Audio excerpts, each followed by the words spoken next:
રાજ્યમાં ક્યાંક ઓરેન્જ તો ક્યાંક યલો એલર્ટ। સૌરાષ્ટ્રમાં 50%થી વધારે વરસાદ થયો। 13.8 ઇંચ વરસાદને બદલે 16.4 ઇંચ વરસાદ નોંધાયો। મધ્ય ઉત્તર અને દક્ષિણ ગુજરાતમાં 4% વરસાદની ઘટ। અત્યાર સુધીમાં રાજ્યમાં સામાન્ય કરતાં 18% વધુ વરસાદ નોંધાયો। ગુજરાતમાં સરેરાશ 353 મિલીમીટર વરસાદ હોવો જોઈએ, જેની સામે 418 મિલીમીટર વરસાદ નોંધાયો। સતત બીજા દિવસે ઉત્તર ગુજરાતમાં વરસાદી માહોલ જામ્યો। પાટણમાં ધોધમાર વરસાદ પડ્યો। વીજળીના કડાકા ભડાકા સાથે શહેરના અનેક વિસ્તારમાં વરસાદી માહોલ। વરસાદને પગલે કેટલાક વિસ્તારમાં પાણી ભરાયા। લાંબા સમયથી રાહ જોયા બાદ છેલ્લા 2 દિવસથી ધોધમાર વરસાદ પડી રહ્યો છે। પાટણમાં ધોધમાર વરસાદને પગલે ઠેર ઠેર પાણી ભરાયા। શહેરના નીચાણવાળા વિસ્તારમાં પાણી ભરાતા રહીશો મુશ્કેલીમાં મુકાયા। કેટલાક વિસ્તારમાં નીચાણવાળી દુકાનોમાં પાણી ભરાયા। પાટણ શહેરના ગરનાળાઓમાં પણ પાણી ભરાયા। નોકરી ધંધાર્થે જવા નીકળેલા લોકો વરસાદના કારણે હેરાન થયા।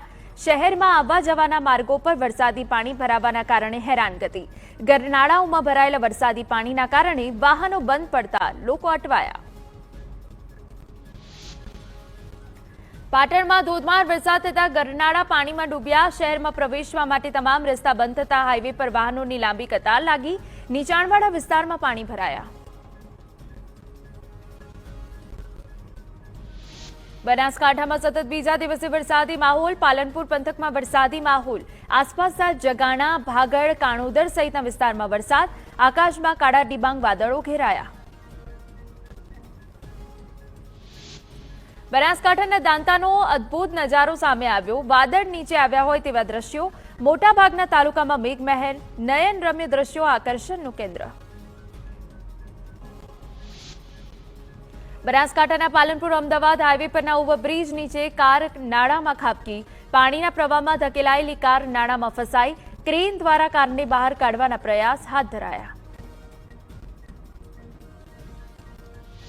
બનાસકાંઠાના ડીસામાં સાંભેલાધાર વરસાદ પડ્યો। શહેરના રસ્તા અને સોસાયટીઓમાં જળભરાવ થયો। પાણી ભરાવાની સમસ્યાથી સ્થાનિકોને હેરાનગતિ।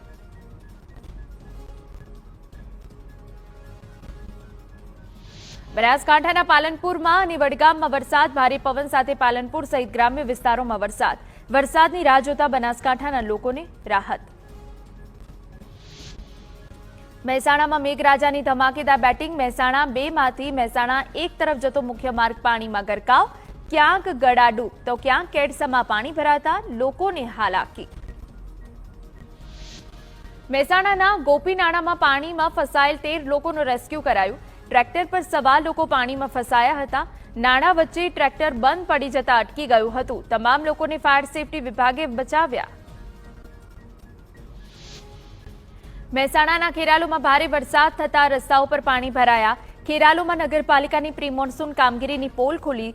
જોકે લાંબા વિરામ બાદ વરસાદ આવતા ખેડૂતોમાં ખુશી। મહીસાગરના નાની ભોગેડી ગામ જવાનો કોઝવે પાણીમાં ગરકાવ। બલૈયા ક્રોસિંગથી સંજેલી જવાનો માર્ગ બંધ। સુખી નદીના પાણી કોઝવે પર ફરી વળ્યા। કોઝવે પર નદીના પાણીના પ્રવાહમાં ઝાડ પણ ધસી આવ્યા। સાબરકાંઠામાં સારા વરસાદને કારણે હિંમતનગરમાંથી પસાર થતી હાથમતી નદીમાં નવા નીરની આવક થઈ। સિઝનમાં પ્રથમવાર હાથમતી નદીમાં નવા નીર આવતા ખેડૂતોમાં ખુશી। મહેતાપુરા બ્રિજ પર પાણી ફરી વળતા રસ્તો બંધ કરાયો। અરવલ્લીના ભિલોડામાં આવેલો સુનસર ધોધ જીવંત થયો। ભારે વરસાદથી સિઝનમાં પ્રથમવાર સુનસર ધોધ એક્ટિવ થતા આહલાદક દ્રશ્યો સર્જાયા। ભારત માતાના મંદિર પાસેથી વહે છે સુનસર ધોધ। મોટી સંખ્યામાં લોકો ધોધને જોવા ઉમટી પડ્યા। અરવલ્લીના મોડાસાથી મેશ્વો નદી બે કાંઠે। બામણવાડ ગામ પાસે નદીનો ચેકડેમ ઓવરફ્લો। લાંબા વિરામ પછી નદીમાં પાણી આવતા ખેડૂતોમાં આનંદ। પંચમહાલમાં ધોધમાર વરસાદથી પાવાગઢ ડુંગર તરફના માર્ગ પર પાણી ફરી વળ્યા। પાવાગઢના ડુંગર અને પગથિયા પરથી વરસાદી પાણીના ધોધ વહેતા થયા। તો ગોધરા, શહેરા અને મોરવા હડફ તાલુકા સહિતના વિસ્તારમાં વરસાદ પડ્યો। પંચમહાલ જિલ્લામાં મેઘરાજાની સવારી આવી પહોંચી। ગોધરા, શહેરા, મોરવા હડફ સહિતના વિસ્તારમાં વરસાદ પડ્યો। ગોધરામાં 1 ઇંચ જ્યારે મોરવા હડફમાં 2.5 ઇંચ, શહેરામાં 1.5 ઇંચ વરસાદ પડ્યો। સમગ્ર જિલ્લામાં વરસાદી વાતાવરણ। પંચમહાલના મોરવા હડફના હડફ ડેમમાં ઉપરવાસમાં સારો વરસાદ થતા 7,600 ક્યુસેક પાણીની આવક થઈ। રાત્રિ દરમિયાન વરસેલા વરસાદના કારણે જળસપાટીમાં વધારો। હડફ ડેમના 3 ગેટ 2-2 ફૂટ સુધી ખોલવામાં આવ્યા। વડોદરાના સાવલીમાં સતત ત્રીજા દિવસે વરસાદ। સામતપુરા, વાંકાનેર, ભાદરવા, મેવલાયાપુરમાં વરસાદી માહોલ। રસ્તા પર પાણી ભરાયા। વાહન ચાલકો અને નીચાણવાળા વિસ્તારોના રહેવાસીઓને હાલાકી।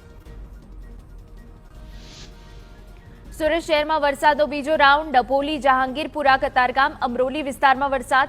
સાંજના સમયે ધીમી ધારે વરસાદ પડ્યો। સુરતમાં ઉપરવાસના વરસાદથી તાપી નદીમાં પાણીની આવક। તાપી નદી બે કાંઠે વહેતી થઈ।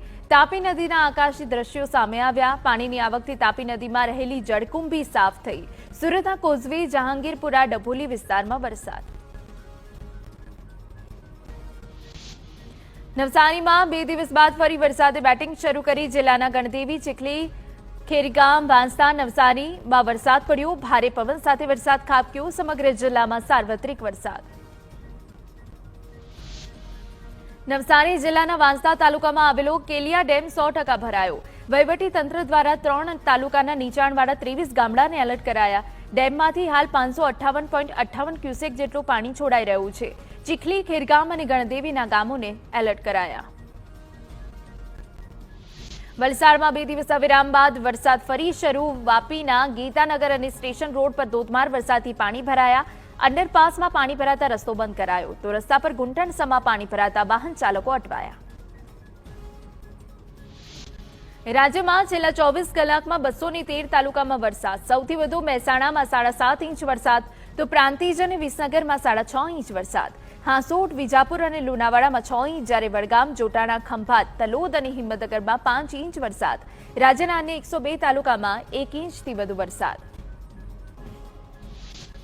છેલ્લા 2 કલાકમાં રાજ્યના 71 તાલુકામાં વરસાદ પડ્યો। સવારે 6 થી 8 વાગ્યા દરમિયાન ઉત્તર ગુજરાતના 4 જિલ્લામાં 1 ઇંચ સુધીનો વરસાદ પડ્યો। પાટણના સરસ્વતી તાલુકામાં 2.5 ઇંચ, ખંભાળિયામાં 2 ઇંચ, જ્યારે ખેડા, પાટણ, બહુચરાજી અને કાલાવડમાં 1.5 ઇંચ વરસાદ પડ્યો। 13 તાલુકામાં 0.5 ઇંચ સુધીનો વરસાદ નોંધાયો। અમદાવાદમાં થોડા જ વરસાદથી શેલા વિસ્તાર પાણીમય થયો। રસ્તાનું લેવલ ઊંચું કરતા દર વર્ષે પાણી ભરાય છે। સોસાયટીના રહીશો પોતાની રીતે પંપની વ્યવસ્થા કરે છે। કેડસમાં પાણીમાંથી પસાર થવા લોકો મજબૂર। સંસદમાં ગુંજ્યો ગુજરાતમાં વરસાદી તારાજીનો મુદ્દો। શૂન્યકાળમાં શક્તિસિંહે કહ્યું, ભ્રષ્ટાચારને કારણે ડ્રેનેજનું કામ યોગ્ય રીતે ન થયું। ગુજરાત સરકાર પર આકરા પ્રહાર કર્યા। કહ્યું કે ભ્રષ્ટાચારના કારણે વરસાદી તારાજી સર્જાઈ। શક્તિસિંહના પ્રહાર પર ભાજપે કર્યો પલટવાર। ભાજપ પ્રવક્તા હિતેન્દ્ર પટેલે સવાલ કર્યો કે 6 વર્ષે શક્તિસિંહને કેમ ગેડ પંથક યાદ આવ્યો। તેમણે કોંગ્રેસે ખોટી રાજનીતિ નહીં કરવાની પણ સલાહ આપી।